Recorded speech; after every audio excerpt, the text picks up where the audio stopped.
Hello, Ducks fans. Welcome to another episode of the Quack Report. My name's Carter. I'm joined by Nate. We haven't had any games to talk about for Ducks games, so we're just going to take off here. He's Tate. No, I'm kidding. Could you imagine?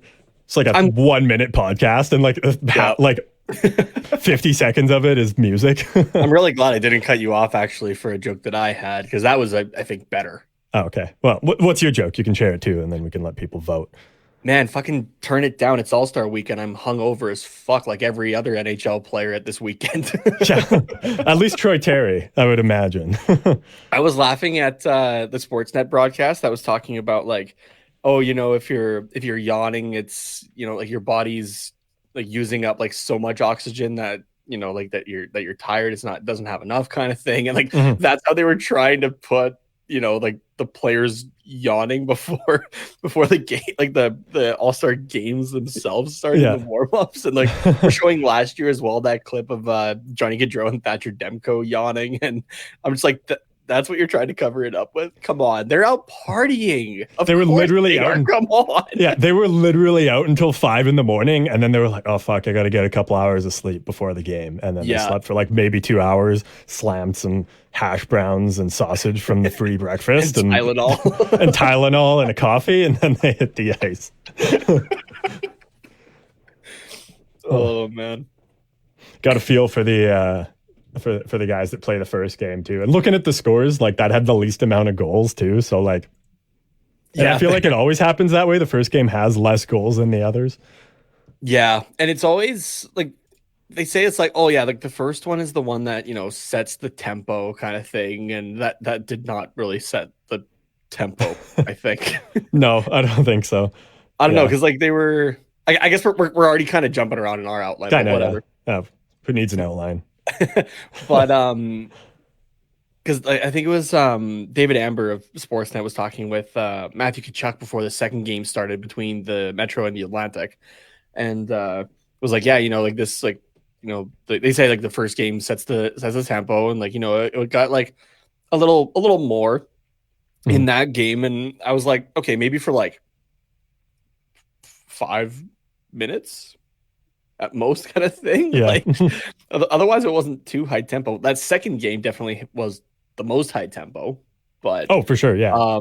Had a lot of goals, a lot of action. Yeah, but I did have to laugh though, like kind of going back to the yawning thing, and like, oh, this is why they're yawning, like maybe not trying to make a cover up, but everyone's got to like, are you serious here? Matthew Tkachuk also saying like, yeah, you know, it's really weird to go out for a warm up and then sit in here for an hour.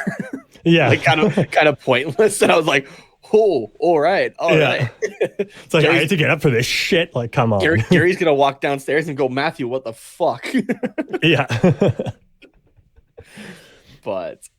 Yeah. Well, yeah, I guess just to kind of give people an idea of what exactly we're going to be talking about on this episode, since the Ducks haven't played and it's been like a week now, we're obviously going to talk about the All-Star weekend. We'll talk about the skills competition and give just kind of a general thought about each of the events, and then the games as well, which again we've already kind of talked about.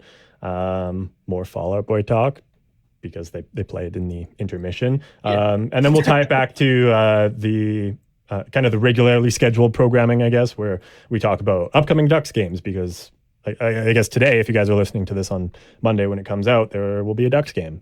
Yeah, so we're getting back into the swing of things.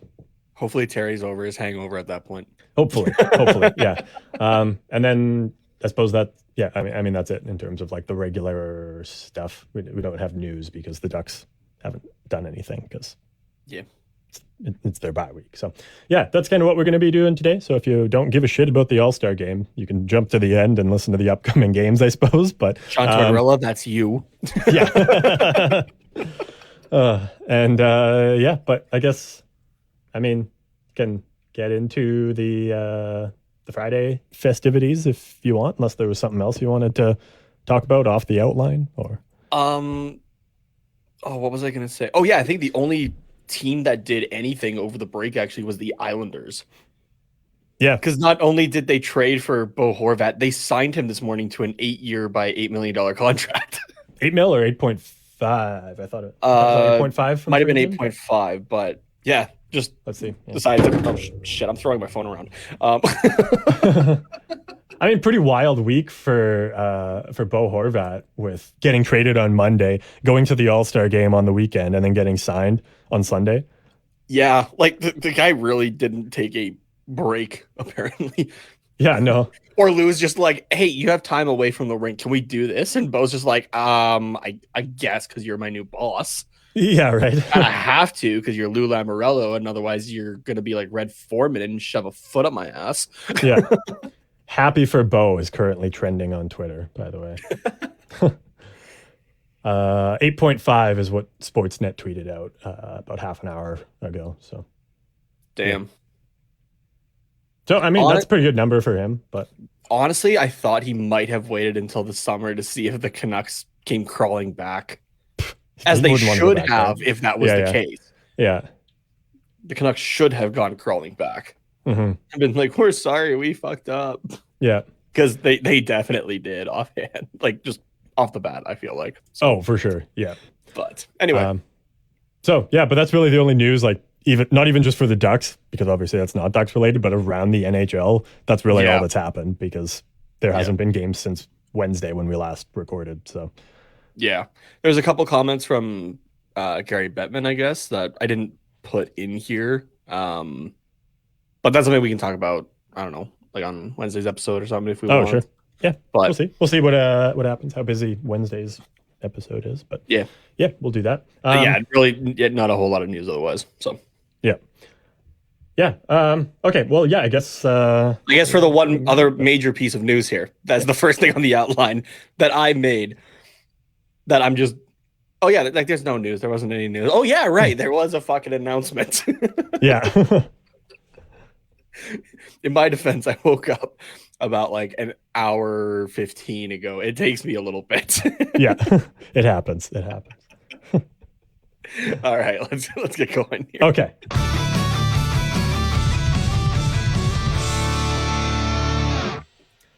Yeah, so I guess we'll start with the All-Star festivities by talking about the next All-Star game, because that makes sense. The 2024 All-Star weekend. It was after midnight. Don't give me that.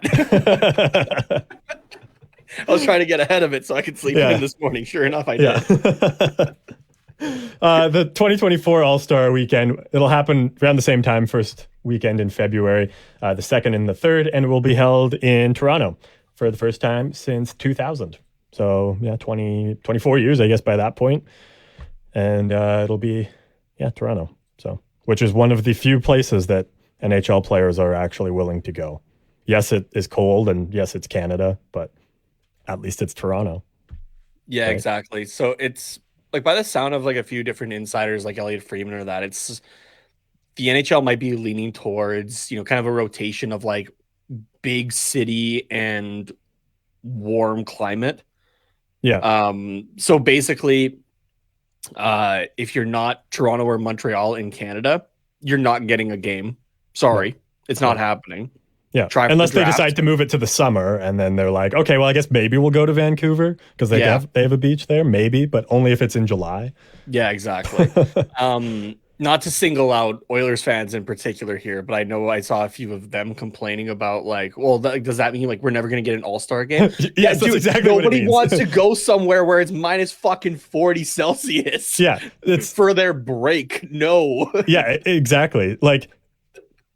And yes, Florida is going to be a peripheral destination for an All-Star game, and nobody's going to want to go to Edmonton. But alternatively, you can't have an outdoor game in Florida, literally ever. So you get an outdoor game in Edmonton because those are just the kind of events that you are physically capable of hosting. Okay, that was a comment made by Gary that they're looking into doing an outdoor game in Florida. How the fuck does that happen? Are you going to do like water polo for hockey? Like, because that's what you're going to have. You're going to have water. But they're trying to figure out how to deal with the weather, basically. So they're trying to figure out how to break physics and make ice in the summertime. Like, Gary, have you never had a pina colada in Mexico? Eventually it just turns into water. Like, I mean, to be fair, we did talk about that first exhibition game in Las Vegas. that Yeah. was outside, right? Mhm. And the equivalent of like 28, 30 Celsius. But I Yeah. guess that was held at night as well. It was So I held guess at night, and if you're trying to yeah. do it in the middle of the day, yeah, that's It kind of hard. yeah, yeah, exactly. Let's take a quick look. Fuck. That's right before we started, you were like, let's see if we can do this in 45 minutes. And like so far we're 10 minutes and have barely talked about anything.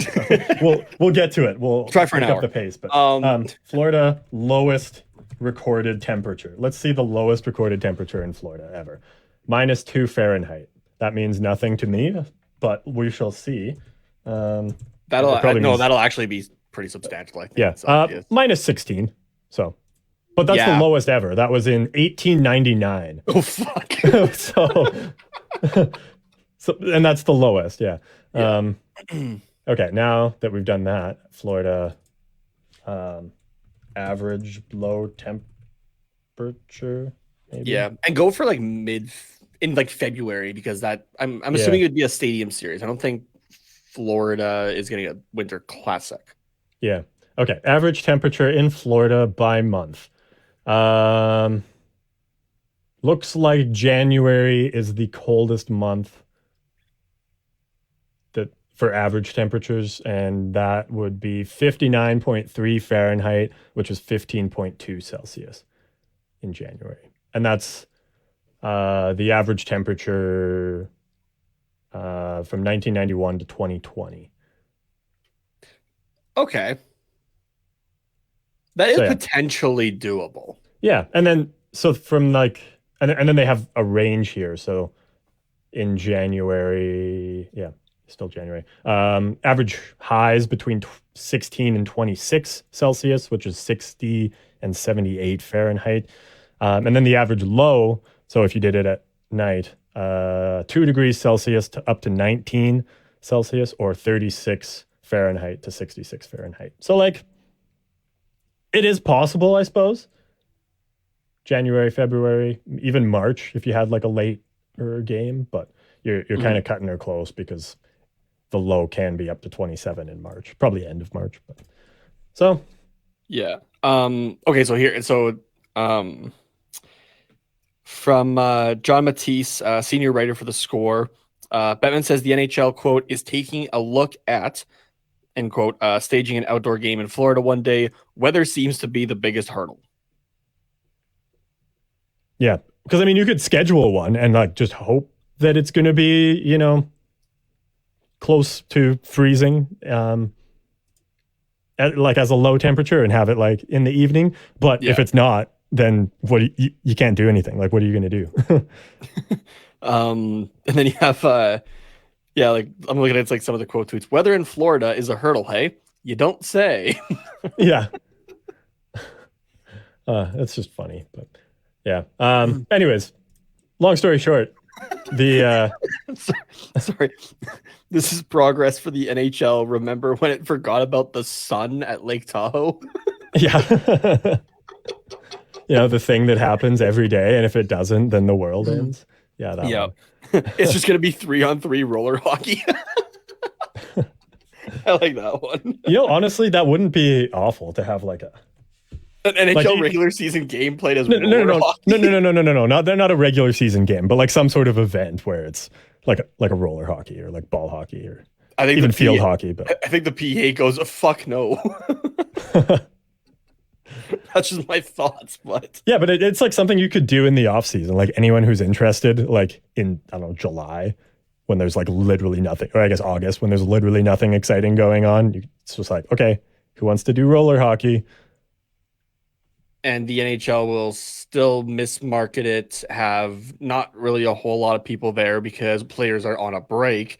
And the NHL would be faced up against the MLB for sure. I'm trying to think of the seasons for the NBA and the NBA runs the same as the NHL, and then the NFL, I believe, starts in September. Okay, might be. So you're up against the MLB though, which yeah, but that's only like one sport. So but still, good luck on that. Well, yeah, I mean, you're not going to compete. Yeah. Actually, the 2022 season started in January. Does it? Oh no, September to January. I see. Yeah. So yeah, September to January is the NFL, but there would be preseason in August, obviously. So Yeah. yeah. Anyways, long story short, Toronto will host next year's All-Star game. So Yeah, which does work with that idea of the, warm climate to a big city, yeah. right? Yeah, Toronto and Montreal are kind of like those two big cities that you would think of for Canada. Go down to the States, New York, right? Like Manhattan, it'll be the Rangers probably. Yeah.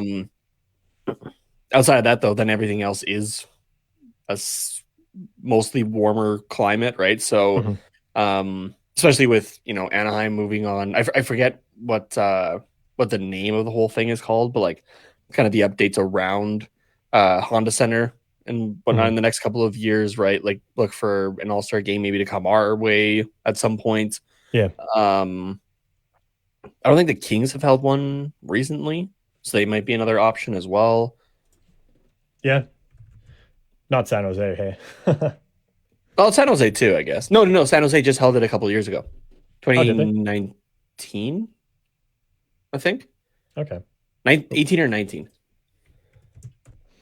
LA Kings All-Star game. Oh no, it's just giving me 2017 the Kings held the All-Star game. Oh, did they? Yep, looks like it. Oh, okay. And then 2019 was San Jose, so Was it? Okay. all right. Oh, here we go. Yeah, results, I guess, would technically tell us where it is. Yeah. I just because we're here, when's the last time it was in Canada? It was in Ottawa in 2012, looks like. So yeah. There you go. Cool. Yeah, I guess going back now to this year's All-Star game, we'll start with the skills competition, the Friday events. I just right off the bat, Nate, did you have a favorite event at the skills competition? Favorite event? I always like watching the accuracy shooting because it's not who you normally think it's going to be, I feel like sometimes. Yeah, like like fastest skater, it's like, okay, you're either faster or not. Yeah. Like the Actually, how many did I get right? I did put my picks out really? on my Twitter account, but I want to see how many I actually got right. I have no idea. The hardest shot, at least previously, it was always like, okay, it's probably Chara. Yeah. Hardest shot's another one is another one that's fun to watch. Yeah, but it does vary from year to year a little bit, especially now that Chara's not here. Yeah. So, and now that like defensemen aren't like just, big bodies, like where it's like your whole, I guess like, I don't want to say personality, but I guess just like play style is just the fact that you're big and mean and like tough to play against. Now, like defensemen are a lot more like smaller and like agile and skilled than defensemen say like 10 years ago. So like they can still have hard shots, but it's more of a toss up on who actually is the hardest shot because it's not like a defining characteristic of like, say like Chara, where it's like, okay, like we just know he's going to have the hardest shot because that's like his thing. Yeah, so. Exactly. Yeah, it looks like I got one right. Okay. But I think I got close on two other ones. I got the breakaway challenge right. Okay. So nice. But yeah, so here we can go in order of this, and I can tell you who I had picked. I don't know if you had it written anywhere. I didn't. No, you had picks or anything like that. I didn't pick anything. No, I did not. So it's all you. But yeah, we'll start with the splash shot, I guess. Which for those that are like, I don't know what these weird names are. That's the one where they had the surfboards and the dunk tanks and it was outside and yeah. It was a fun idea and it was a fun one to watch, but at the same time, it was so close to the accuracy shooting, kind of like the blackjack one last year. I felt. Yeah. I was just like, okay, it's a little redundant. It's just a different ending to it, I guess. Yeah, and it's kind of a pick one or the other would be better, and I would go for the traditional accuracy shooting. Not trying to sound like a boomer or anything like that, but just works better, I think. Yeah, like the blackjack one last year, it's almost just a little bit too much going on. Yeah, let's like, okay, you have to take these you're outside on the beach. You have to shoot pucks at the surfboards to knock them down, and then you gotta dunk the or hit the NHL target to dunk another player. But then but like someone goes first and it's head to head, so then if you run out of time, because the first guy just gets to do it and you're timed and that's it. And then the second guy, as soon as they, hit like past the time of the other guy, then it just ends. So then nobody gets dunked.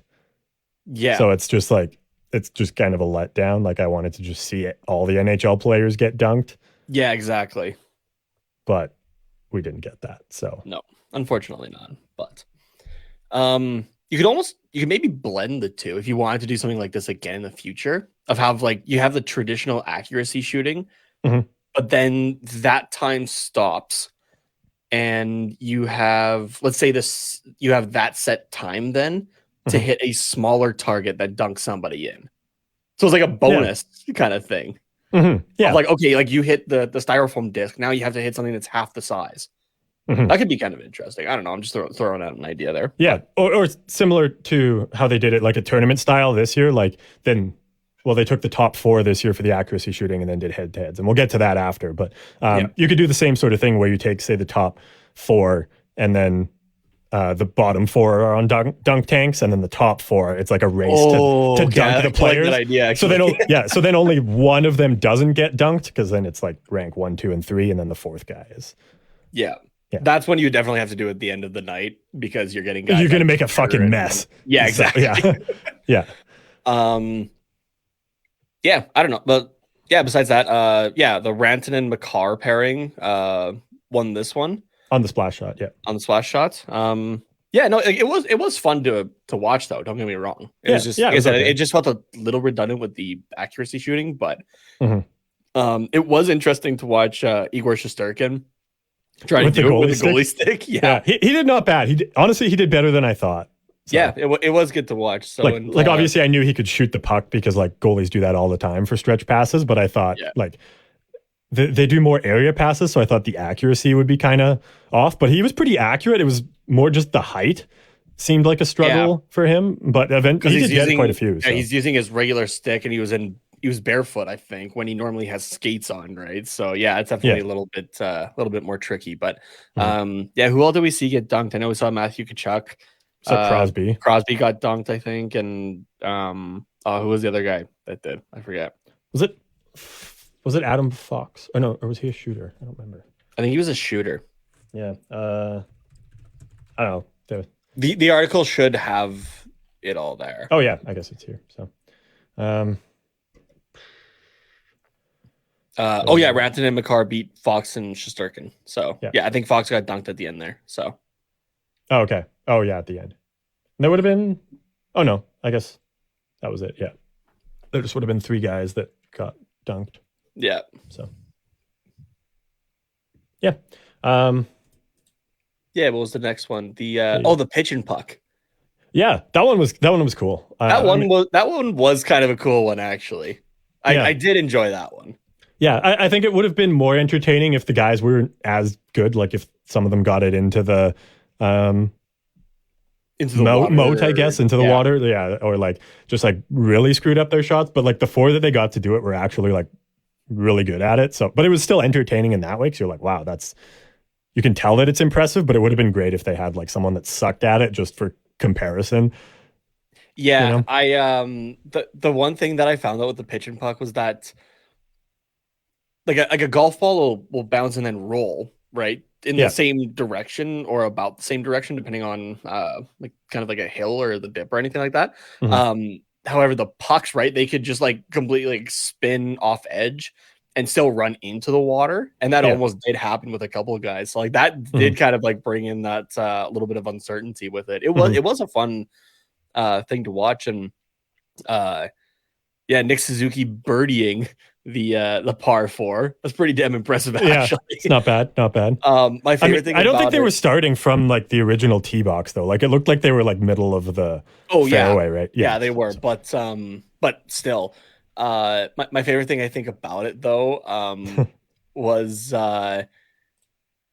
Nick Suzuki being the winner of the the Chipotle pitch and puck, and the extra prize for that was, oh yeah, the player gets free Chipotle for a year. And to which Nick Suzuki said in an interview, we don't have Chipotle in Montreal. Which is hilarious. Like, leave it to the NHL to be like, oh yeah, let's like get this thing as a prize. It'll be cool for the winner. And just like totally disregarding Canada. Like totally leaving it out. It's like you literally didn't even think about that? Come on. Yeah, exactly. It's so yeah, it's just fun. Like, he's not gonna care. He probably doesn't like if anybody else wanted, like, are they gonna really use the and like the all I you don't can know, eat, man. not all you can eat, but like the Chipotle's fucking good. No, yeah, don't get me wrong, but like as an athlete, are you really going to use that? Like, are you really going to eat that much Chipotle? No, you never know. Unless you're Phil Kessel, I guess. He seems like no. I feel like Chipotle's too healthy for Phil. Yeah, I was gonna say it'd have to be like a Nathan's hot dogs or something like that. Yeah, yeah, it's funny. I mean, like, yes, he's also going to be on the road for like a good chunk of the year, so you can.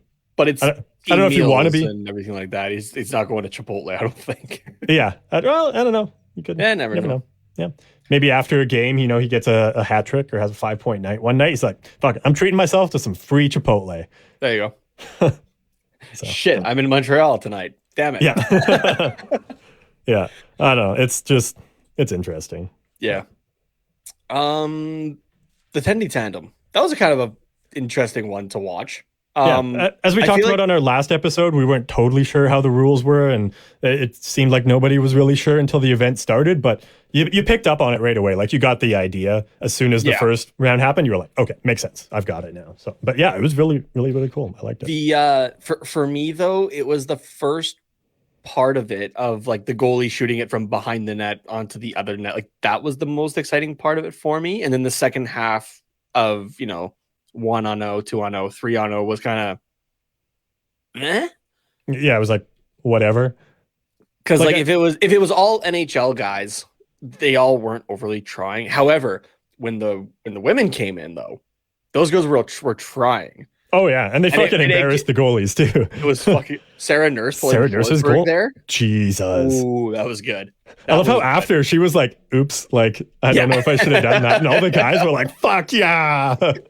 Somebody's ribbon Shesterkin for that one too. Oh yeah. I mean, yeah. If you're a goalie and you let that in, it doesn't matter who it is. Like, it's you're just like To be clear, it's not, oh, you got scored on by a girl, because some of those girls, like as we've seen in the past on some of these competitions, right? Because they brought them in for the last few years, dummy some of the NHL guys, right? Oh yeah, just it's more you had that scored on you in an all-star competition. Like, fuck, man. yeah. I think it would have been a little cooler if they made it like, if they had the goalies say stand at the blue line. Like, I get that it's like super impressive if they score from like in that tiny slot from the behind like the other goal. The trapezoid, so it's super impressive. And we did see a couple, 3 goalies, and 3 goalies got it, right? Saros, Skinner, and someone else got it, I feel. I think that was it. Was there only the 2? I think it might have been just the 2. Huh. Who are the other goalies? There were definitely a few more that like got it on net. Didn't Allmark get one? Or was he just close? I think he was just close, because I'm looking at the scores here. Saros Hellebuyck had 13 points. Skinner Thompson had 11. Allmark Vasilevsky got 9. Shesterkin Sorokin got 6. Yeah. Okay, so you're right. Maybe it was just the... Yeah, I think it might have just been the 2. Yeah. So like, if they had them stand at the blue line instead, so that it was like still tricky to get the 3, or like even just at the hash marks, and then they can go off to the side, like just somewhere where it's a little bit easier to get the 3 or even the 2 points, because it was mostly just a single shooter, and then it was the breakaway. But I think the cool thing about this event is that you could have had the 2-on-0 and the 3-on-0s, but we just didn't get them that often. Yeah. I don't know. I enjoyed it from behind the net just because it added to that challenge of it, I guess. Yeah. The one thing that I got out of this, though, was, Stuart Skinner definitely spent time with Mike Smith. Mm-hmm. Well, he scored a goal like that in the dub, too. Yeah, against the Medicine Hat Tigers. Yep. But just like, even like the way that Skinner handled it, I was like, that's very Mike Smith-esque, Oh yeah, yeah, for right? sure. So I was kind of laughing at that. But Kind of rubs off a little bit, but yeah, no, it was still a cool event, and like the 2-on-0s and the 3-on-0s that we did get were still fun because either way, it's impressive if the goalie stops a 3-on-0, and then it's also just fun if they score on it because the goalie just has like no fucking idea, and it's just like a passing clinic by three of the best players in the world. So yeah, exactly. so yeah, it was cool. Did you have Yeah. Hellebuck and Saros picked for this one, or I had Skinner Thompson for it. did you? Yeah. Why? Just cause you just picked. For Skinner specifically, because I knew that he was decent at puck handling, and I figured okay. Thompson would be a bit more on like the saves side of it. Yeah. So Well, if Skinner's doing the shooting, then it would have to be. So yeah. Yeah. I mean, I guess we didn't really know that for sure going into it. yeah, that was kind of my thought process behind it. So which I got again, I got close on it. Mm-hmm. Yeah, I mean they were off, only a couple points back. So yeah. Oh yeah, what else did I have for the other ones we talked about so far? Mm-hmm. Oh, excuse me. What have we talked about? Splash shot. Oh, I had McKinnon Crosby winning that one. Didn't happen. No, and then pitch and puck. I had Clayton Keller from the Arizona Coyotes for that one. Okay. So, yeah. But which I think he got pretty close as well. He had some good shots there, but I was kind of thinking like, oh yeah, Arizona, you're definitely like there's some great golf courses down in Arizona, so I'm like you're definitely doing that on your off days, right? Mm-hmm. What else did we have there? Oh yeah, then the Tenny tandem, Skinner and Thompson was my pick there. So yeah. Then I guess we can move on to fastest skater, which there was 5 participants in this one. There was Svechnikov, Fiala, Stevenson, Larkin, and Makar. All of them kind of right around that. Well, in the first round, Svechnikov had 13.757 seconds, up to Larkin at 14.55. Makar unfortunately blew a wheel, so he's at 22.3. Otherwise, he probably would have been up and potentially in like the second round that they did of it. But yeah, Makar was my pick for that. So as soon as he blew that tire, I'm like, shit. All right. Yeah. But yeah, everyone kind of right around the same page there. And then they took the top 2, Svechnikov and Fiala, and had them do it again to determine the fastest skater. And no surprise, it was still Svechnikov. Yeah, who beat his time as well. He got down to 13.699 seconds. Yeah, shaved about half or 0.06 seconds off. So yeah. Yeah, that's always a fun one to watch though. Yeah. For myself, right? Mm-hmm. Or sorry, 0.6, not 0.06. 0.6 seconds off. Yeah. So no, 0.06. That's pretty. Oh, okay. Trying to do mental math and it's not working. Yeah. Sorry, go ahead. What about this one? Oh no, I was just gonna move on to the next one. Otherwise, I don't know. I feel like there's not a whole lot to say about fastest skater overall. It is what it is. It's exciting to watch, but it is what it is. Yeah. Yeah. Hardest shot. Who did you have here? For hardest shot, I had Ovi getting it, which I feel like I might have been close had the shot that he put off both posts on his first attempt counted. But because it didn't go in the net, like it didn't count as a shot on net, right? It didn't count for it. But Elias Pettersson gets it with a 103.2 mile per hour shot, which for us in kilometers, 166 kilometers an hour. Oof. Pretty damn good. Yeah. The big thing out of this, though, was only he and Alex Ovechkin are the only forwards to win the event in the last 22 years that are not defensemen, which is nuts, I think. Like, just like that, those are the Ovi makes sense, but like, I forget who was saying it even that they were like, yeah, you look at Pettersson, he's not the guy that you expect to, win this competition, but he did. So. Yeah, he's got a cannon of a shot though, because he got close a couple of years ago as well to winning it. I think that might have been the year that Ovi took it, if I'm not mistaken, in 2020 there. But yeah, let's have a look here. Could be wrong on that one, but yeah. So I had Ovechkin for that one. Did not get it, unfortunately, though. I think Ovi's registered shot went for 95 or 96 miles. They had it at 90. Which is still pretty fucking hard. Yeah, 95.1. So Darlene was up there as well, 102.3. So he wasn't too far behind. Not far behind Pettersson. So it was, and I'm like not really surprised by it, but kind of, because Darlene's also like still that smaller guy. Mhm. But But it he does is make a sense. yeah, but like he is a defenseman who's taking it from the point more often, right? Whereas Pedersen Yeah. is a bit more of the wrist shots and whatnot. So Yeah. Um, trying to. Oh, here we go. Skills competition. Can we go to?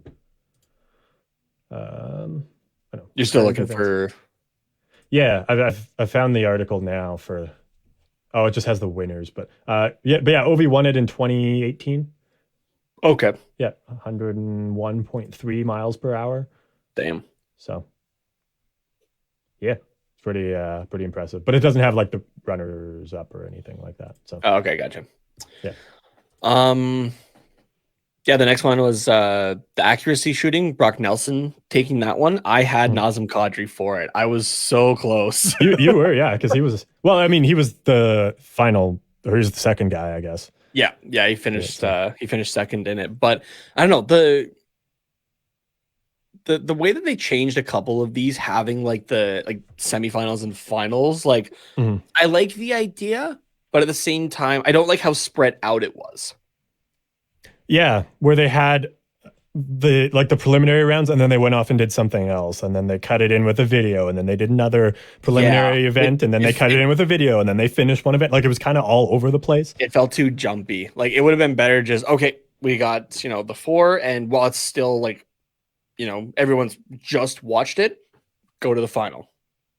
Yeah, So I get not doing that for the fastest skater, because it's like, okay, you do a lap, and then it's like, okay, now we've got the fastest two, and now you're going to do another one. No recovery, just go, just do it. Like, I could see breaking that one up, doing like the first round of fastest skater, and then say hardest shot, because it's obviously going to be a different group of people, and then you can wrap up the fastest skater, and then you can yeah. move, like, you can do it that way, but just to give a break.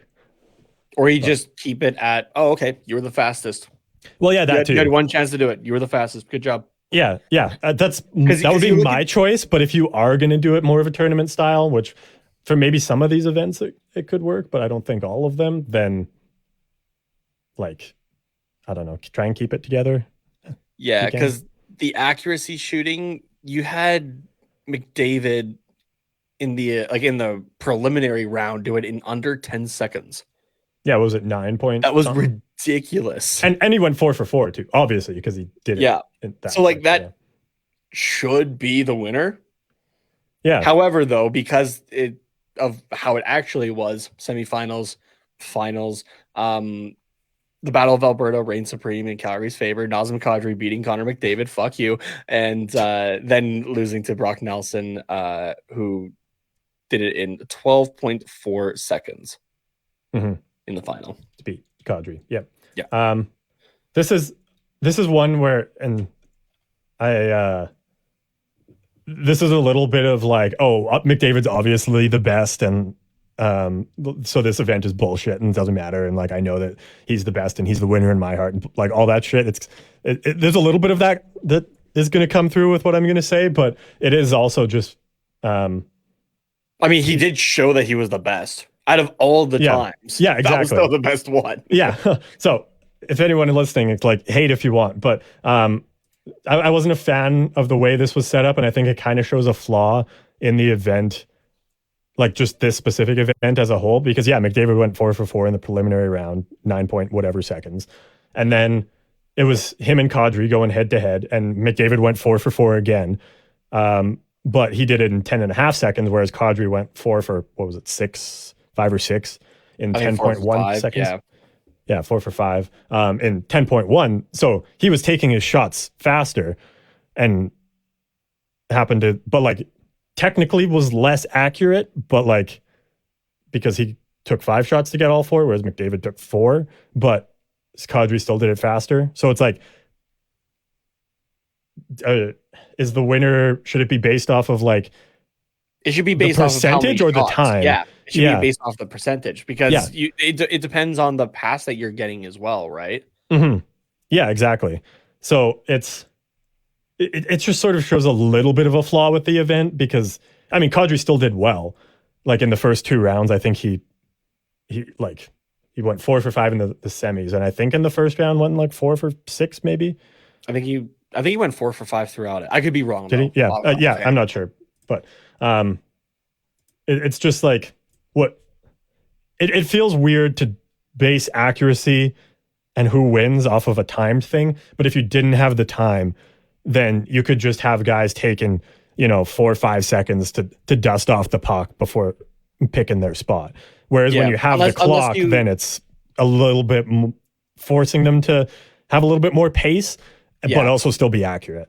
It might be overcomplicating it, but it could be like, okay, like once the puck gets to you, you have like a second and a half, 2 seconds to get it off, kind of thing.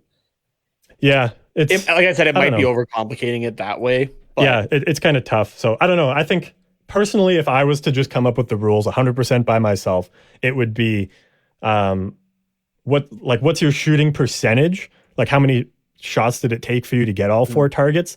And then if there's a tie, which evidently there would be, then it's based off the time. I like that idea. Yeah, I was just kind of thinking that too, and you started saying it, and I was like, okay, yeah. So you could have guys like dust it off and take their time with the shots because they know that if they just take that extra half second each time, they'll go for 4 for 4. But if somebody else also takes that time and goes 4 for 4, you still want to do it a little bit faster. Yeah. Or even at 4 for 5, like you can miss one. And I feel like a lot of these guys do go 4 for 5 or 4 for 6. So then the tiebreaker is the time. So you do want to get it off quickly. You don't want to like dilly dally and dust it off and be like, no, that wasn't a good enough pass. Try again, kind of thing. Like, you still have a little bit to get up and go. But basing it off time just seems weird to me. And again, I'm just bitter because McDavid lost, and I know he's the best. But whatever. No, but I do agree with that. It should be like it's about accuracy, right? It's not okay, like can you do it? Like who can do it the fastest? It's about okay, like who can do it the most accurately. Yeah, who is the most accurate shooter? So yeah, exactly. And I mean, like, I don't want to take away from the other guys either. Like, Brock Nelson's still an insane shooter, apparently. Like, I never would have really guessed that, but yeah, in the final, did he not go 4 for 4 or 4 for 5?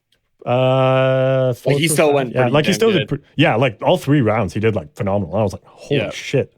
Like, I'm sure like Islanders fans are just like, oh yeah, we knew about it, but everyone else is like, oh shit, okay, didn't maybe realize he was like that good. Yeah, it's like, how do the Islanders have problems scoring goals when we've got Brock Nelson? Like, what the hell? Well, now they got Bo Horvat, so maybe they'll adjust that a little bit. So. Maybe, but yeah, and I know that they went back to it last year as well, but I am glad that they stuck with the styrofoam targets. I know it's bad for the environment and there's no flashy lights and stuff like that, but way better. It's just way better. Way better. It's talking about accuracy. It's way more accurate overall because you're not relying on sensors that might get busted by a 80-mile-per-hour wrist shot or something like that. Yeah, right? Exactly. Like you just know it's going to work, and it's black or white. Like, did they hit the target or not? Like you just know right away. Exactly. So, yeah. Yeah, breakaway challenge. The one that I got correct, Crosby and Ovechkin, where they brought out little Sergei Ovechkin and signed a jersey for PK Subban. Yeah, that was good. That was a nice touch. Yeah, so. it was good. Don't get me wrong. Like the Sergei thing overall, like that would have been, that's the winner right there. Yeah, right. Because that's literally okay. You have 2 of the greatest players of all time in the NHL.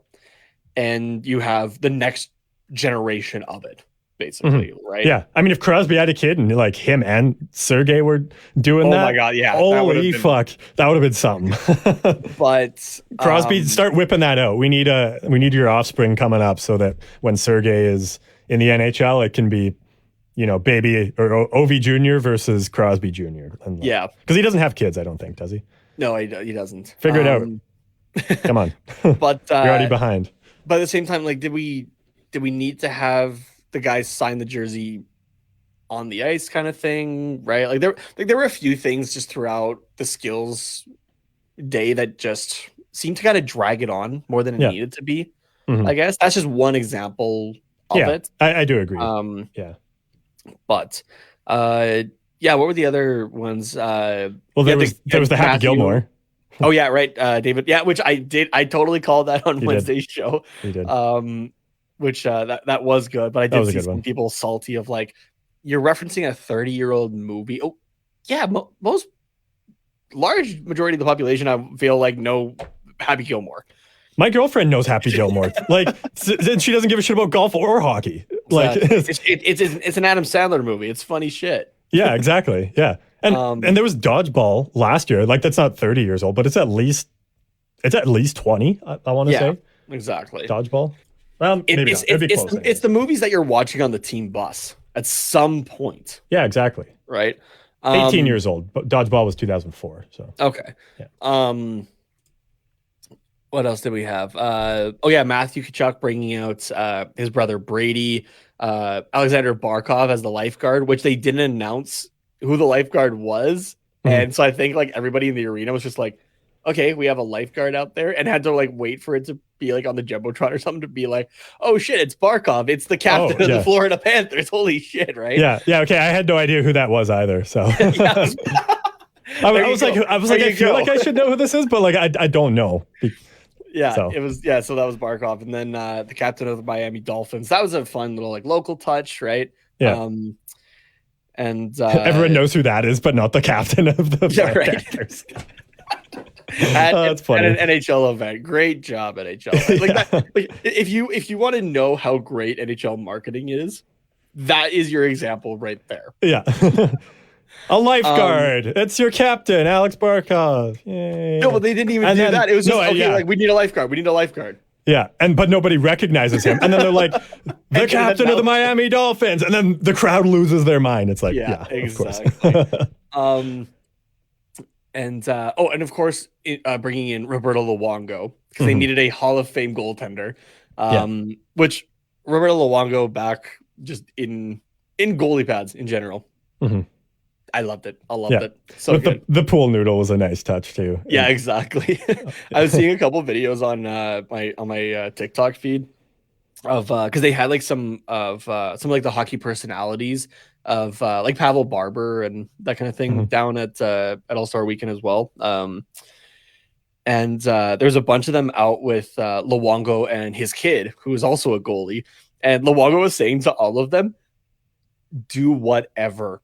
Just embarrass the kids. So sure enough, you got like Pavel Barber doing all these moves around him and whatnot. And then Luongo goes and embarrasses his own kid as well with like like a quick like 1, 2, 3 backhand in like top like right under the crossbar kind of thing. Yeah. That's good stuff. But so we had that one. And then there was Marner. Marner's the Miami Vice one. Yeah. That was good. I enjoyed that. It was cool. Yeah. With the white skates with the white outfit, like that was good. Mm-hmm. That was that for the look of it. That was great. Yeah, for sure. But yeah, I do agree that Crosby Ovechkin. That was the one that you just knew right away as soon as they were like, "Hey, Sergei," you're just like, "Yeah, that's the winner. That's the winner automatically." Yeah, exactly. Yeah. Like before, you're like, "Oh yeah, it's Crosby and Ovechkin." Like that's just a cool moment, so that's gonna get the points. And then it's like, "Yeah, we're gonna bring out Ovi Jr." Okay. Mm-hmm. Yep. There you go. Have it. Yeah. It's going to win every time. So we were talking about breaking up the events earlier and how that wasn't really for me. I've thoroughly enjoyed them doing that with the breakaway challenge, how it's kind of like, okay, we're switching events, but now we're going to do one aspect or like one shooter of the breakaway challenge and then kind of spreading it throughout the night. I thought that was kind of cool because then it's like, okay, we get to just watch guys skate in a circle and then, the breakaway challenge. And then, okay, we get to just watch guys take slap shots and then, the breakaway challenge. And then we get to, watch this weird thing where they're shooting surfboards and nobody really gets dunked. And then, breakaway challenge. So like, because that's the most fun event and the one I look forward to most, I like that they spread it out throughout the night. Yeah, no, I do agree with that. At the same time, though, I also wouldn't be mad if they did them all just back to back, right? Because then you can again, it's fresh in your mind, right? Of okay, no, I like that one better, and then like, oh no, I didn't like that one as much as this one, right? And you can kind of formulate it right away instead of having to think back or like watching the highlights after the whole thing is done, right? And be like, hey, which one did I actually like more? Yeah, no, it does make sense, but it's just in terms of engaging my attention through an otherwise kind of boring-ish event that I mostly just throw on in the background. Doing it that way is better from like a marketing perspective. So I don't just like throw it on. Oh, breakaway challenge is on. Okay, now I'm going to just like go off and do the dishes. I'm like actually, watching the whole time. So just personally. So yeah, no, that's totally fair. Yeah, and then I wouldn't be mad about them doing it all at once either. Like it's whatever. So. and then we get Yeah. into the games itself on Saturday there. Yeah. Let's actually take a quick break before Oh yeah, we fair get enough. into those, since after that we don't really have a whole lot. So yeah, we'll take a short couple minute break here with DraftKings and Raycon, and Nate will tell you all about those, and we'll see you in a couple minutes. Are you ready for the biggest Sunday in sports? DraftKings Sportsbook, an official sports betting partner of Super Bowl 57, has all the Super Bowl action you need. New customers can bet just $5 and get $200 in bonus bets instantly. Plus, all customers can get in on the Super Bowl 57 excitement with DraftKings Happy Hour Super Boosts. Check the DraftKings Sportsbook app every day between 3 p.m. Pacific and 6 p.m. Pacific to see what prop bet will be boosted. So, what are you waiting for? Download the DraftKings Sportsbook app now and use the promo code THPN. New customers can bet $5 on Super Bowl 57 and get $200 in bonus bets instantly. Again, that's promo code THPN, as in the Hockey Podcast Network, only at DraftKings Sportsbook, an official sports betting partner of Super Bowl 57. Minimum age and eligibility restrictions apply. See show notes for details.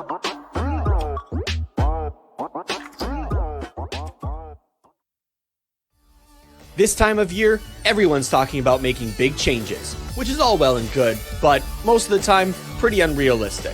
You've probably found that the smallest changes to your routine can actually make the biggest impact. In the same way, you don't have to break the bank to make a big deal purchase. Even the smallest things can be part of a big change if it's something you use every day, just like Raycon earbuds. Raycon is premium audio at the perfect price point, so you can build great habits without breaking the bank. Whether you're looking for a pair of everyday earbuds, low latency gaming headphones, or a speaker with a battery that will last all night at your next party, Raycon's got you covered. And yep, Raycon start at half the price of other premium audio brands. That means you don't have to choose between products. You can get one of each, or a pair and a spare, and still pay less than you would with some of the other guys. Even if you know you'll love your Raycons, Raycon wants to make sure you feel great about your purchase. They offer buy now, pay later options, and every purchase has an easy and free return guarantee. Ready to buy something small with a big impact? Go to buyraycon.com/THPN today to get 15% off your Raycon order. Again, that's buyraycon.com/THPN to score 15% off. buyraycon.com/THPN.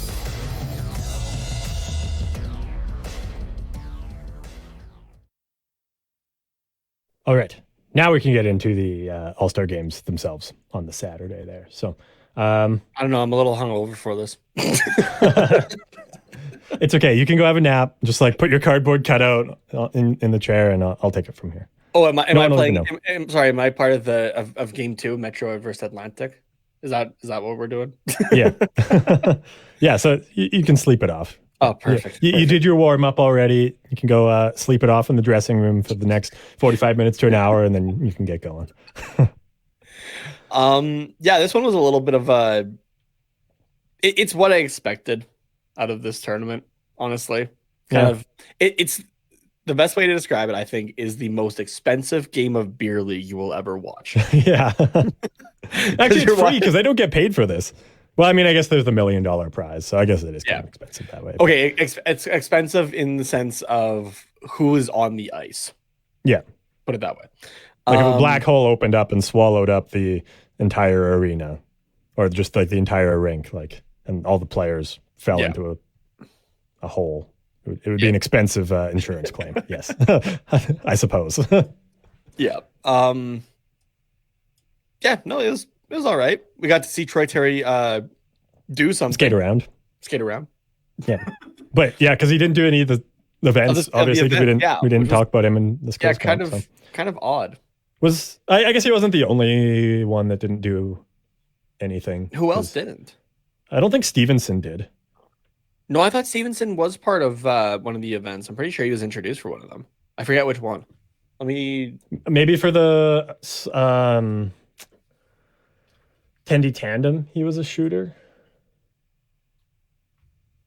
He was part of the fastest skater.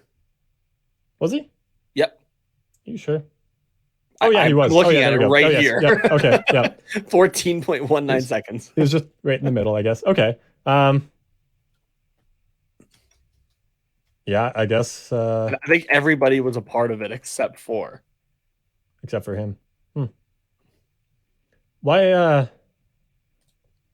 That's weird that they didn't. Find somewhere for him to do something. Terry. Yeah. Doesn't well, I mean, there's lots of golf courses in California. Why not put him into the pitch and puck? Just have 5 guys in there. Like, there's no reason to only have 4, unless he didn't want to. Maybe he didn't want to do any of the events. I suppose that's a possibility. Yeah, that could be. He's like, guys, I just really wanted a break. Yeah, just happy to be there. I don't know. Yeah. I guess Carlson didn't do any of the events. Eric Carlson. Oh no, you're right. Actually, I know, but I know I think he was feeding passes though in the Tendy tandem. He was at least doing that. So, which we might have missed Troy Terry in there. It's possible, yeah. But it would be weird if he didn't do a breakaway or a 2-on-0 or whatever. Yeah. Yeah, I suppose that's maybe it. I don't know if there was any other guys that didn't do anything. Kaprizov didn't do anything. He did take shots in the Tendy tandem, but yeah, there was a surprising amount of guys that didn't. And I Jones think Kaprizov was feeding passes for the accuracy shooting. Oh, okay. Makes sense. If I remember correctly. Passer. Yeah, I guess Jones did hardest shot. Sorry, I'm just taking a look at the rosters to see if anybody stands out as not having done something. Kevin Hayes. I don't think he did any of the events. Jack Hughes didn't do any. No, Kevin Hayes definitely did something because they had a whole talk with him even, I think. Oh no, he did the accuracy shooting. Yeah. Okay. Oh yeah, here we go. And Jack Hughes did as well. Oh yeah, Hayes did the accuracy shooting and the fastest skater. Or no, sorry, that's Fiala. Never mind. I just searched Kevin. Oh, okay. Gotcha. Fucking Kevin. Barkov didn't do much, but I know he did take some shots in the Tendy tandem. Yeah. So yeah, I mean, so I guess it's not. I don't know. It just stands out. Troy Terry didn't do any of the events, but there was other guys that didn't specifically do an event. I just literally can't recall Troy Terry doing anything. Yeah. And maybe I just missed it. Who knows? But yeah, it's possible. But anyways, he did miss 2 shots in the Pacific versus Central game, first game of Saturday. Yeah, and had a takeaway. It was a -1. He's probably just like, you know what? That's better than in Anaheim. Yeah, you're not wrong. Yeah, that game was just kind of, I don't know, like it started to ramp up for maybe 5 minutes.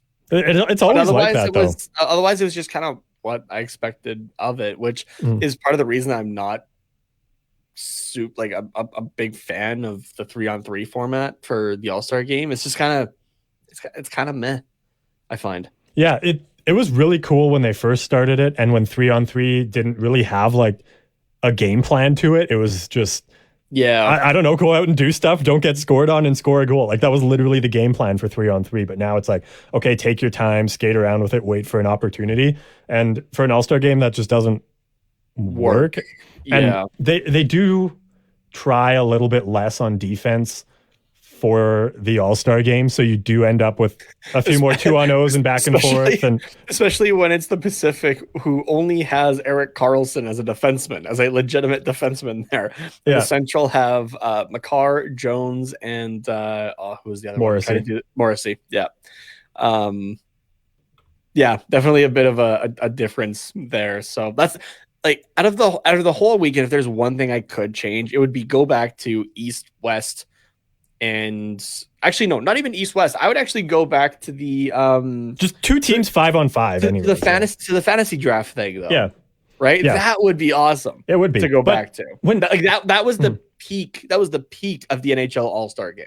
Oh, for sure. Yeah, and it's been downhill ever since that. But with especially too if they were like, oh, let's bring back the because it's reverse retro year again, and Yeah. we're like, we're marketing it a little bit more this time because it did really well before. Let's bring back the West versus East jerseys, but like put them in the bright, Florida All-Star colors, the pink and the bright blue and all that stuff. Is that not a great time to be like, okay, let's do East versus West? 5-on-5. Let's totally change things up. Let's go back to the way it was. Reverse retro jerseys and then reverse retro all-star game like format. It's not the best. I agree. I do like the fantasy draft, and if they are going to go back to just two teams, that's what I would prefer. But if you're going to bring back those jerseys, do the East versus West. Yeah. Just fucking do it. Yeah, exactly.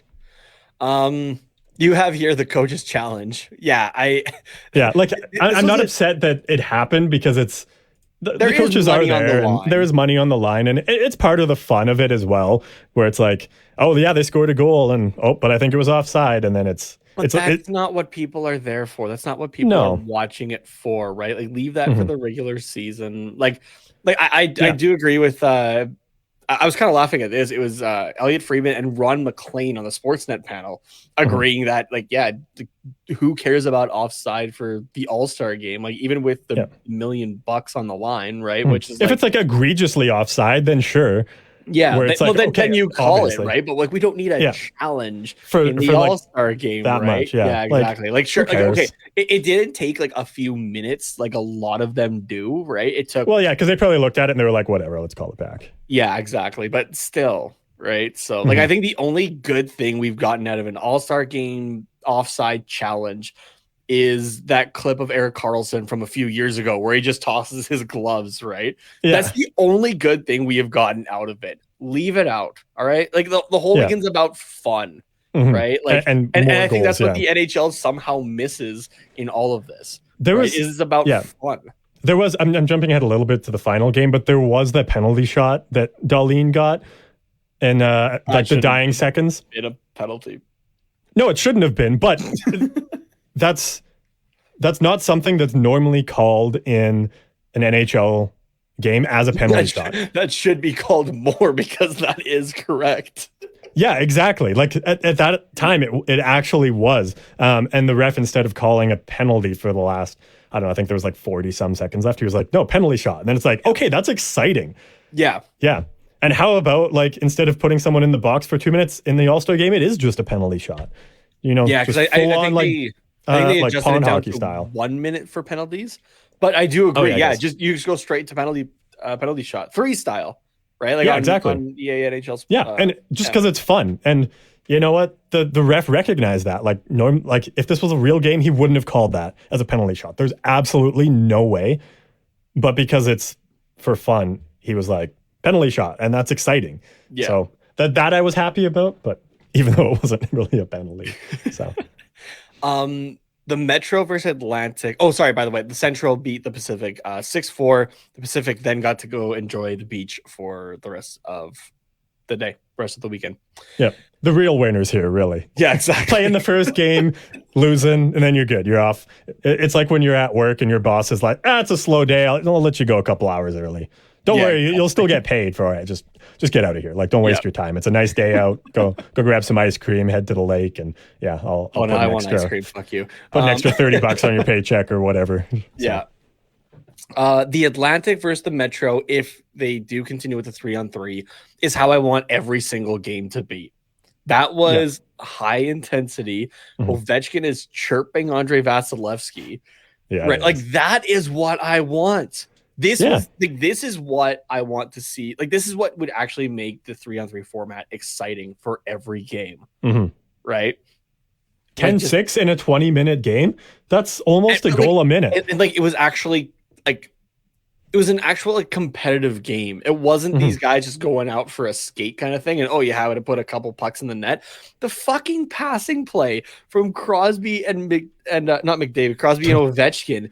That was Which one? There was multiple. The one that I'm thinking of is Crosby is in. Hold up. Is on the facing the goalie. I forget who it was on that one. It might have been Vasilevsky. The left is on the goalie's goalie's right hand side, passes it up to Ovechkin in the slot, who passes it back to Crosby, passes it back to Ovechkin, passes it back to Crosby, and in the span of like 2 seconds. Do you mean this one right here, which I'm going to quickly mute so we don't get flagged? This one here with Crosby to Ovechkin, and then I think Kucherov steals the puck, and then Crosby like, nope, boop, boop. Oh, no, not that one. No, that's not the wrong one. The other one. Yeah, you're right. But I mean, there was that one too. So yeah, but you're watching, you get to experience both. Like that was like the game itself and the intensity of it. That was fantastic. Yeah. Crosby and Ovechkin setting each other up like that, the like 2-3 times that they did, that was fantastic. The Tkachuk brothers on the same team, and you know, for the hometown crowd as well, Matthew Tkachuk leading the way with goals and whatnot. That's fantastic. That is what I want out of this tournament, and I think that's what a lot of people want out of this tournament is just some actual effort that doesn't make it a snooze fest. Oh, for sure, yeah. Hold on, I did find the other one real quick. Something. I apparently just clicked on the wrong one because Crosby and Ovechkin were too good here. Oh, let's go full screen. Oh, it was on Vasilevsky, yeah. Yeah, and he gives the puck away here too. He's like, oh, stretch pass right to Crosby. Oh, yeah, right. Yeah, Crosby down. Just like, are you kidding me? Okay, here. I'm like literally just touch pass it. Okay, I'm gonna time it from Crosby like giving off the first pass. Yeah, sure. Okay. Yeah, so here, I'll wait for the replay here because it shows a much better angle. I don't think it's at full speed though. Well, this is a different one, but also the goalies came out to play with the with the pads and all. It was great. Oh, I loved it. Yeah, there was only a couple that didn't have it, but I like the new ones. So, oh yeah, it's not full speed, but still, just like disgusting. And then Vasilevsky, you can just tell he's like shitting his pants because he's just like, like looking back and forth, and then there's literally nothing that you can do. So his head can't even keep up. Like by the time it's like to Crosby and off his stick, he's just starting to look at Crosby. Yeah, exactly. So, okay, here we go. Go back, and I'm going to time this here. I want to see how fast it was. Oh, it's really choppy for me, actually. You might have to time it. Okay. Yeah. It's we're really testing our internet bandwidth here in the middle of buttfuck nowhere. So no, I mean not really, but it's pretty close. So time it from when Crosby makes the pass to it going in the net. And we'll see what we get. 2 seconds flat, pretty much. 2 seconds flat for 5 passes, right? Crosby 5 passes and in the net. To Crosby, to Ovechkin, to Crosby in the net. Yeah, Jesus Christ. Yeah, so it's just nuts. They've got it labeled here as the, quote, Hall of Fame goal. Absolutely that is. I don't care that it's an all-star game and it literally doesn't count for anything. That's the 2 best players in the world for the last 15 years, and for a good decade as well, like combining in an all-star game to do that. Like, that is just absolutely nuts. And like those teams were going for it too. Like you're not supposed to body check in these, but like there were guys taking guys some hits, into boards and like that was good. Mm-hmm. Give me that, and I will be happy. A large majority of your fan base for the NHL will be happy. Mm-hmm. Yeah. So this goal here by Crosby and Ovechkin, that for this week and really forever. It's not the Hall of Fame, but it's almost just as high of a standard here. A big energy move.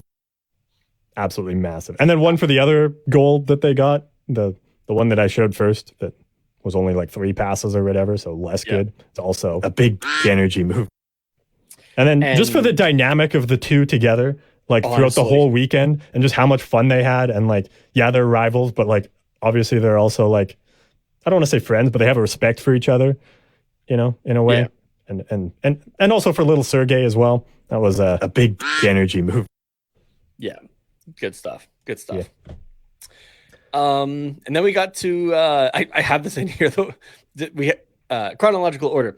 Then we have Fall Out Boy, which I kind of realized after, like, it wasn't planned the way that it happened, I guess, necessarily in my head. Of, oh, hey, these songs are coming out, then we can talk about them, and then they're going to play at the All-Star game. So I think we had the idea of, okay, we'll talk about them here before Fall Out Boy got announced even for the game, if I'm not mistaken. I think so. Yeah. So I was just like, okay, that worked out perfectly. But came out to play Love from the Other Side. My songs Know What You Did in the Dark and Centuries.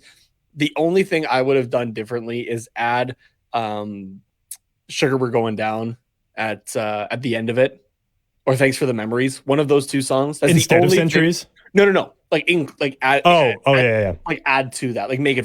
Yeah. They couldn't though. Yeah. It's like it's 3 songs. That's all you have time for, kind of thing. Yeah. Like, yes, it would have been fantastic for one of those ones because they are the stadium anthematic ones that I guess that you talked about last episode. So it would have been fantastic, but I mean, these 3 songs like still crushed it. So. Oh yeah, they totally did. So. But and then I did have to laugh at this though from Greg Wyszynski there of ESPN. He said on the drop, which is one of the shows that he does. Fall Out Boy said their only request from the NHL was copious amounts of pyro. Oh well, I'd say they delivered on that because there was a lot. Pete Wentz had a flamethrower on the end of his bass, a la Nikki Sixx style. That's awesome. That was sick. Yeah. I had to laugh at some of the comments of people saying like, "Oh, let's make like the shittiest ice in the NHL even worse." And it's like, come on, it's fine. Before the final game. But apparently, and I do feel bad for anybody that's listening to this and wasn't able to watch it live, because apparently ESPN Plus had this part blacked out.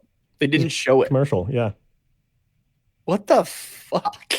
You can go back. It is on YouTube. So I would just anyone that is like they feel cheated, just Google Fall Out Boy All-Star Game show. It's on, up there. It's on Fall Out Boy's YouTube channel, if I'm not mistaken. So I saw it on Sportsnet. So it's out there. It's like you can just find it anywhere. Yeah. So. And it was a great performance. The one thing I did laugh at though is like once Century was done, like the last song, they just got the fuck off the stage. Yeah, exactly. There was no like stop for a second, wave to everybody, then walk off. It was just done, get off. Yeah.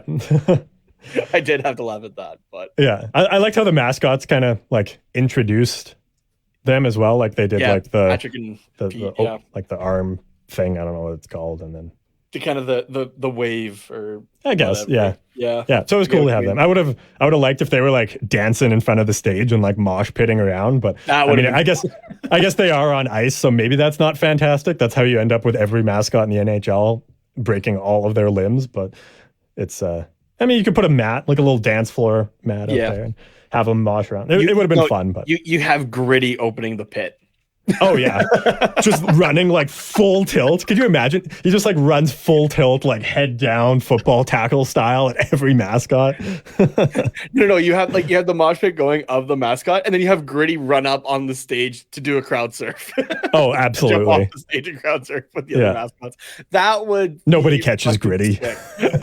Nobody catches. See, would this not have been fantastic? Come on, NHL. You missed an opportunity here.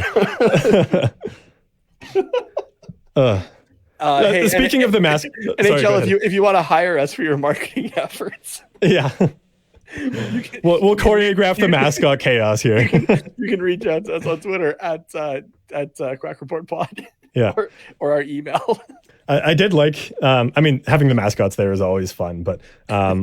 There was I don't remember which one it was, but for one of the breakaway challenges, I think they like a whole bunch of the mascots had signs in the those were in the crowd that were like you suck, and like I don't even remember who it was for. Who was it? Was it wasn't the Kachuk? It wasn't OVC. It was Pasternak, was it not? Or was it Kucherov? I think for maybe one of the for events. Something. Yeah. Maybe the Tampa versus Florida thing there, but yeah. Oh no! It was Pasternak for the Happy Gilmore breakaway challenge. That's what it was. Yeah. Okay. Because they also had the girl like holding the golf like the quiet signs, but like Pasternak telling everybody to get loud like Happy Gilmore did in the movie. Yeah. Fuck. Sorry, I was still laughing at like nobody catching Gritty, like School of Rock, like the intro. Yeah. like the opening scene in that movie. Yeah. That's exactly what I thought of too. That's good. Or you do it with what's the Tampa Bay Lightning's mascot's name? Like something bug? No, I'm thinking of Columbus. Never mind. Oh, what's okay, I'm searching it up here. Mascot. Thunderbug. You do Thunderbug, yeah. you do it with sounds cool, Thunderbug actually. that nobody catches him because you're in Sunrise. Yeah. Oh man, I think that would have been funny. Yeah. Oh, but But yeah, either way, it was a good show, and yeah, like having the orchestra pieces out there as well was that was good. nice. So Yeah. And then you get to the final of the Atlantic versus the Central, which is the first time in the 3-on-3 format that these two divisions have played in the final against each other. mhm. Yeah, the Atlantic being the Central 7-5, but the Central did not look like they wanted to be there at that point either.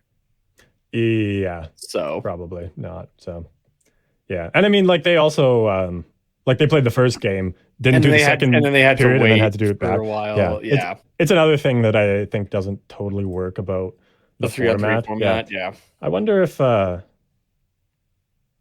yeah, I'm just curious. It looks like since they've done it, there was only been one time that oh no, sorry. It's happened twice out of the 1, 2, 3, 4, 5, 6, 7 times they've done that format now. Twice, the team that played in the first game that won has won it. The other 5 times, it's been the team that played second in the second game won the finals. So Because they're fresh. Because they're fresh, exactly. Yeah. The 2022, the Metropolitan Division, who played in the first game, beat the Central in the final, and then in the third year of the tournament, 2018, the Pacific Division beat, or who's in the first game, then won it in the third one. So, and also with this one, it's just gone back and forth, Pacific Metro, Pacific Metro, Pacific Metro, up until this year. Yeah, which is why I actually bet on the All-Star game for the Pacific Division to win. And I lost it. So yeah. At least you lost it by the first period. It wasn't like they made it to the finals, but then still lost. You just knew you were out right away. Oh no, it was just like the winners of the first 2 games. Oh, okay. Just like who would make it to the finals. Oh, gotcha. Who did you get the second one right then? Yeah, I got the Atlantic right. So, and I had it as a parlay. So unfortunately, I didn't get anything. Anyways. Yeah. So it's all right though. I only put $1 down on that. So yeah. But yeah, it's fun. It makes it so that you actually care about the All-Star game a little bit more. Yeah. So yeah, I mean, it was nice to have new teams, make it and have a different matchup for the final and have a different team actually win. So yeah, and the hometown team too, I guess, with the Atlantic.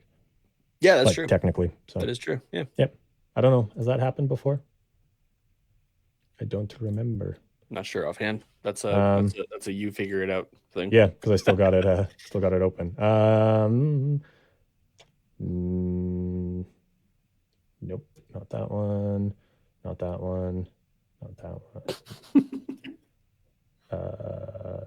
St. Louis is in the Central, so nope. And Vegas, oh no, they're Pacific as well. So yeah, that first time actually for that tournament style that the home teams won. Sweet. Home division, I suppose. Yeah. There you go. Yeah. So that's kind of cool. Okay. Anything else just in general about the All-Star game or the weekend as a whole or Fallout Boy or? Not that I can think of offhand. I think I kind of got all my grievances out with it. Yeah. Oh, sorry. Okay. So I do have one last thing. Okay. Yes. The reverse retro jerseys all on the ice together, except for Seattle. That was good. I like good that to watch. Oh yeah, for the skills comp. Yeah, that was good shit. Yeah. Okay. Yeah. I guess let's wrap things up with a little bit of Ducks talk here. We're going to talk upcoming games. We've got 2 of them back to backs. So Monday, if you're listening to this the day it comes out, 5:30 p.m. Pacific time, we will be on the road facing the Dallas Stars. So I mean, everybody else coming off a break as well, so you can't really say, oh, the Ducks been off for a week, so see how this goes. Stars have also been off for a week, so. Yeah, they headed into the break on a 4-2-4 record in their last 10. However, at home, they are 13-5-6. Yeah. So I'm not sure what would be worse, like a team that already has like basically no structure, not practicing their structure for a week, or the Dallas Stars, who have a structure, but maybe a little rusty because they haven't practiced in a week.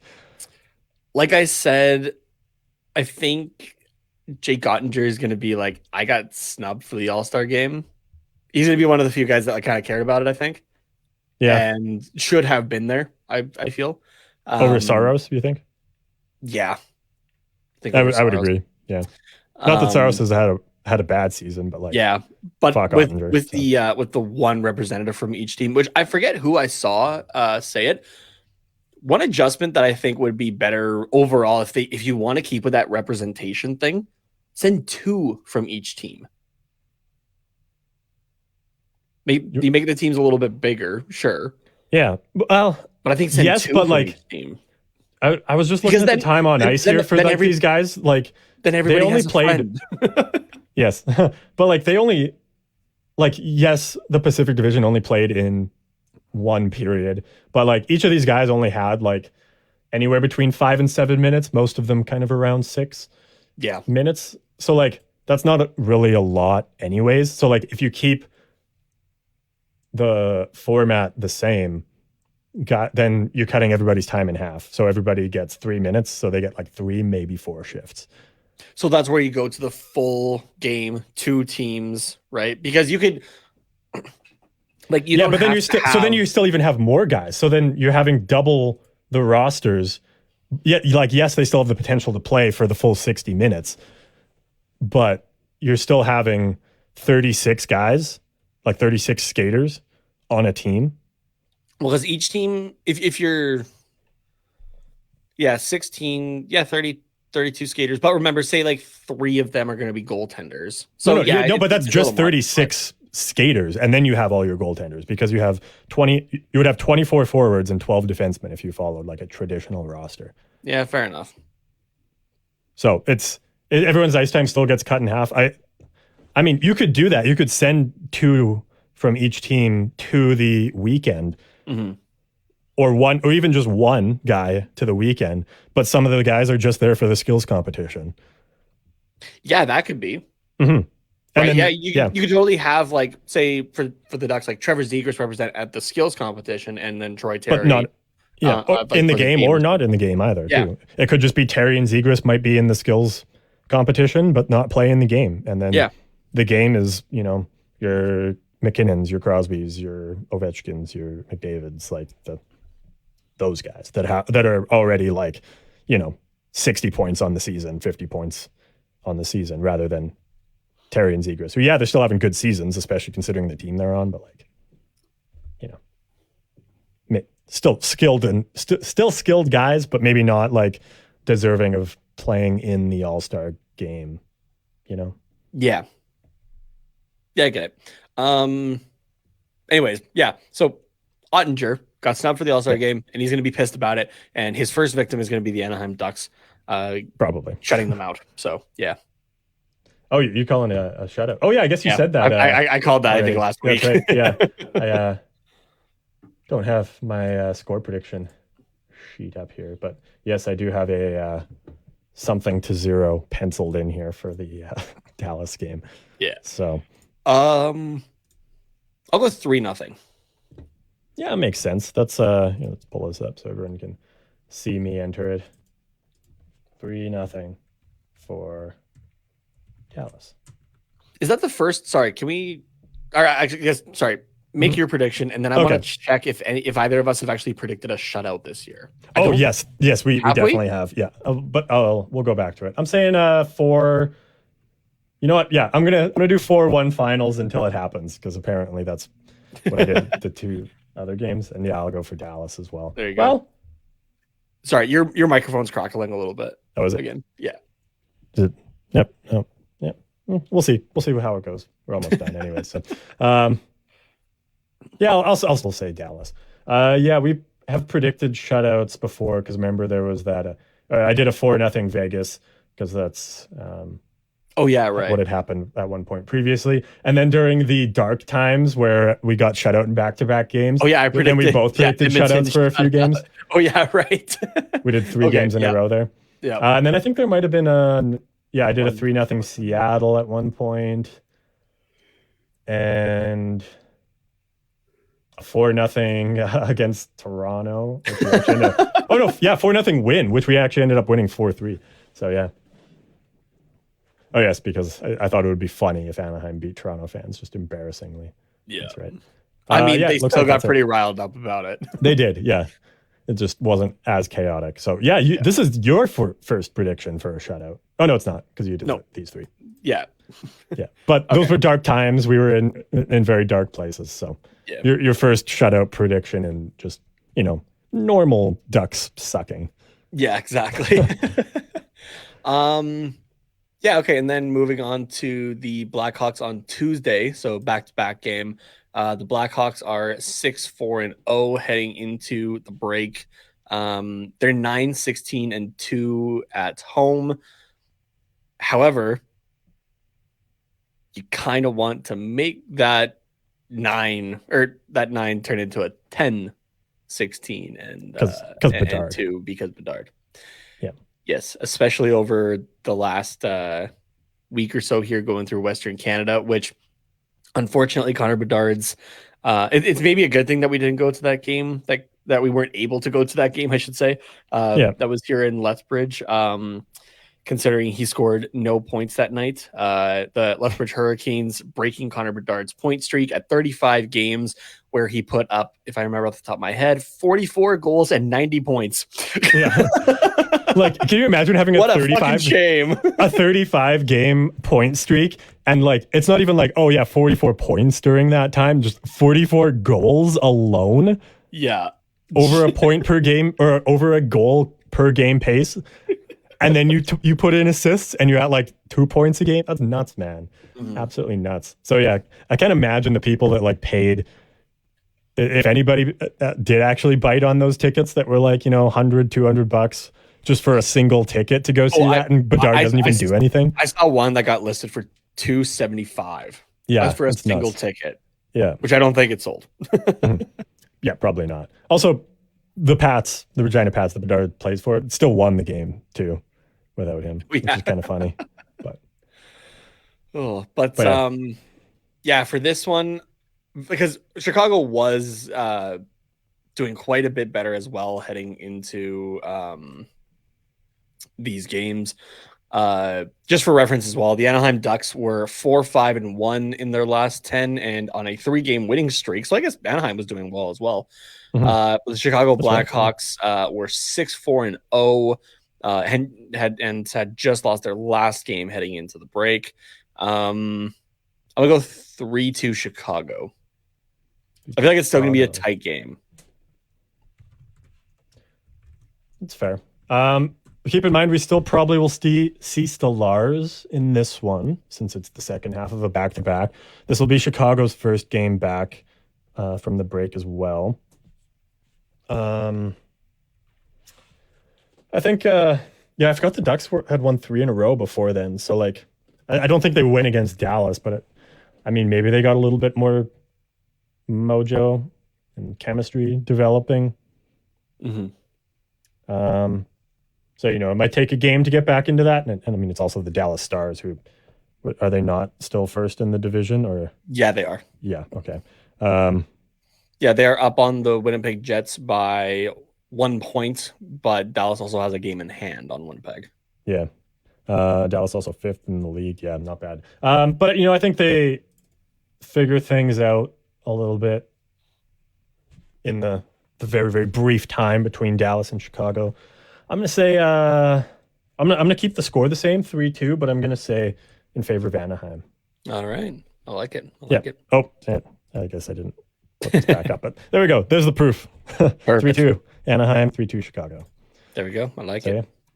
All right. Well, I guess that's about it here for this episode of the Quack Report.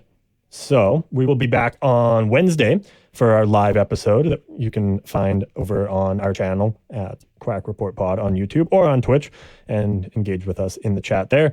And in the meantime, we are on Twitter and Instagram at Quack Report Pod. And Nate, if people want to commiserate with you on how just awful the All-Star game is, where can they do that at? You can do that with me on Twitter at Tatenamas, TATENHOMAS.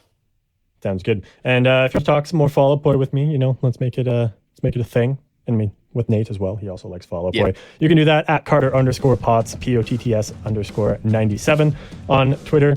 And Nate is preparing something here. I got the Funko Pops. There it is. Nice. Pete and Patrick. Sick. All right. We will see you guys on Wednesday. In the meantime, have a good one and go Ducks go.